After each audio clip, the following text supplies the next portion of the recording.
باپ اور بیٹے اور روح القدس کے نام میں آمین۔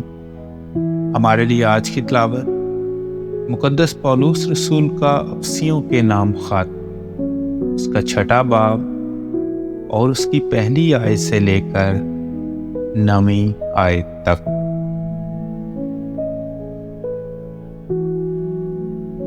اے فرزندو، خداوند میں اپنے ماں باپ کے فرما بردار رہو، کیونکہ یہ واجب ہے۔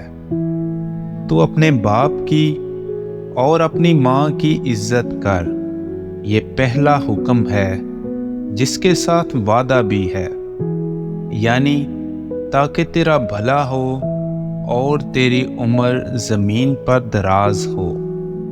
اور اے والدو، تم اپنے فرزندوں کو غصہ نہ دلاؤ، بلکہ خداوند کی تعلیم و تربیت میں ان کی پرورش کرو۔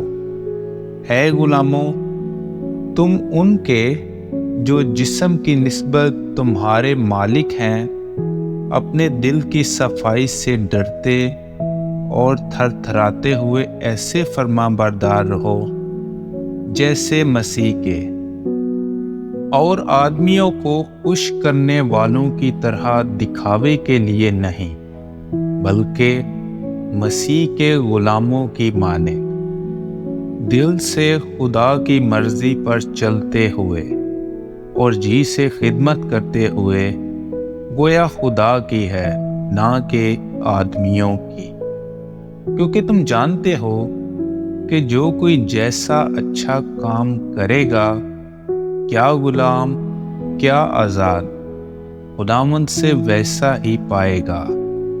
اور اے مالکو، تم بھی دمکانا چھوڑ کر ان سے ایسا ہی سلوک کرو، کیونکہ تم جانتے ہو کہ ان کا اور تمہارا دونوں کا مالک آسمان پر ہے، اور اس کے حضور کسی کی طرفداری نہیں ہوتی۔ پاک کلام کے پڑھے اور سنے جانے پر خدا کی برکت ہو۔